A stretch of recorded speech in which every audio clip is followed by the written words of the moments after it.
তা অবশ্যই করেছে কিছু জায়গাতে, সেটা তার যে জায়গাতে হোটেল আছে হোটেলগুলোর মধ্য দিয়ে। অর্থাৎ দেখুন, আমি সিটি সেন্টার ওনার যে হোটেল সেই জায়গাটা খুব চকচকে হয়েছে। বিধাননগরে একটা হোটেল কিনেছে, সেই রাস্তা ভেঙে চকচকে করে দেওয়া হয়েছে।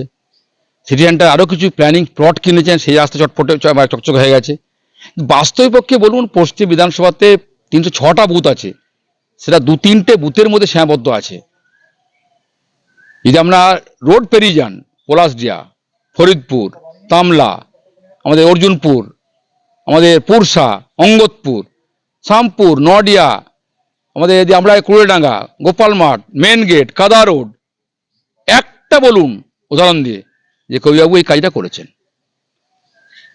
আর আমার বিধায়কের ফান্ড বললাম মাত্র 3 কোটি টাকা, ওনার তো কোটি কোটি টাকা অভাবই নেই। তার সঙ্গে আরও অন্য অনেক পয়সা আছে। দুর্গাপুরে আজকে আমাদের যে ইন্ডাস্ট্রিগুলো আছে, সেই ইন্ডাস্ট্রির পলিউশনের সার্টিফিকেট ছাড়পত্র কারা দেয়? বারবার আন্দোলন করার পরেও একটা পলিউশনের ধোঁয়া বন্ধ হয়নি। ওই অর্জুনপুর থেকে শুরু করে পুরো করঙ্গপাড়া থেকে শুরু করে পুরসা থেকে শুরু করে গোটা এলাকার মানুষ, কেউ যক্ষায় আক্রান্ত হচ্ছে, ক্যান্সার আক্রান্ত হচ্ছে, কেউ ফুসফুসে আক্রান্ত হচ্ছে, বাচ্চা যারা জন্মগ্রহণ করছেন তারা বিকলাঙ্গ হয়ে যাচ্ছে। কেন? পলিউশনের কারণে। তৃণমূল কংগ্রেসের অভিবাবু বা নরেনবাবু বা প্রদীপবাবু বা মেয়র ছিলেন যিনি বা কাউন্সিলররা আন্দোলন করেছে? আমরা আন্দোলন করেছি, আর সে আন্দোলনের সুফল দেখিয়ে পরে তারা ইনকাম করেছেন।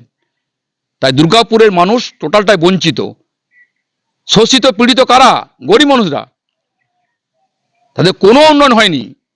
আমি বুঝতাম কবিবাবু, যদি ওই পলাশডিয়া, ফরিদপুর থেকে আরম্ভ করে পুরো এলাকাটা, পিয়ালা, ওই এলাকা বহু গরিব মানুষ, বস্তি মানুষ তারা বাস করছে কষ্টের মধ্য দিয়ে, অনেক এরিডে জায়গা ওখানে আছে, ওই 3 কাঠা জায়গা যদি গরিব মানুষকে পাট্টা দিয়ে দিতেন, তাদের যদি ঘর বানিয়ে দিতেন, আমি খুশি হতাম, ধন্যবাদ জানাতাম।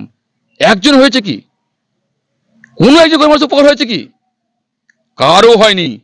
রাস্তা হয়েছে, আবার বললাম, সিটি সেন্টার বিধাননগর এলাকা জুড়ে যে ওনার এলাকার মধ্যে জায়গার ওর সম্পত্তি জমি জায়গা বাড়িয়েছেন, হোটেল বানিয়েছেন, উন্নতি সেখানে হয়েছে। তাই মানুষ বুঝতে পারছে বাস্তব সত্যি কী আছে না আছে। আমার বলতে হবে না, আমি জান না, মানুষকে বলুন। দ্বিতীয় হচ্ছে, সিটি সেন্টার যারা গরিব মানুষগুলোকে যারা ফল বিক্রি করতেন, দিদিমণি বলেছিলেন না ওনার মাননীয় মুখ্যমন্ত্রী, আরে কাজ নাই তো চপ ভাজুন, ঘুগনি বিক্রি করুন। দিদি আদর্শকে মেনে নিয়ে পরে চাকরি পায়নি, করবে কি? তাই দুর্গাপুরে বহু বেকার যুবক, তারা যখন চাকরি পেল না, তখন চপ ভাজতে শুরু করলো, ঘুগনি বিক্রি শুরু করলো, ফল বিক্রি করছে, সবজি বিক্রি করছে। আজকাল ভেঙে দেওয়া হলো। আপনি তাকে প্রমোশন দিলেন না, চাকরি দিলেন না, আবার চপ ভাজ দিদি বললেন, দিদি আদর্শ চপ ভাজতে গেল, সেটা ভেঙে দিলেন। তো কোথায় লাভ, কোথায় হলো?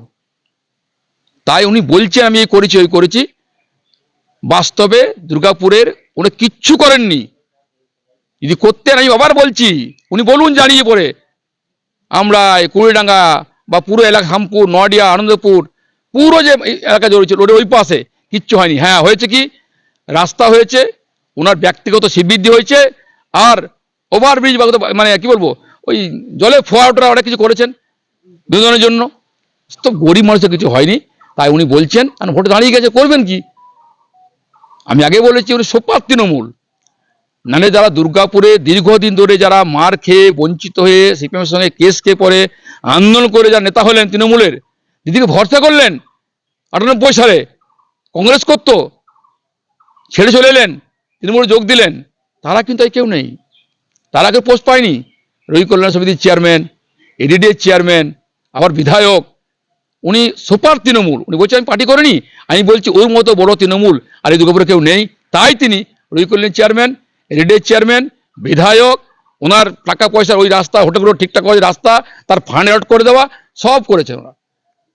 তাই আজকে বাকি তৃণমূলরা বঞ্চিত। জানি না তারা কি করবেন, ওনাদের বিষয়, ব্যক্তিগত বিষয় আমার বলার কিছু নেই। কিন্তু বাস্তবে আমি বললাম, উনি সোপার তৃণমূল বলেই তার একটার পর একটা উনি পোস্ট পাচ্ছেন, আর বাকি ল্যাম্প পোস্টে ঘুরে বেড়াচ্ছে। হ্যাঁ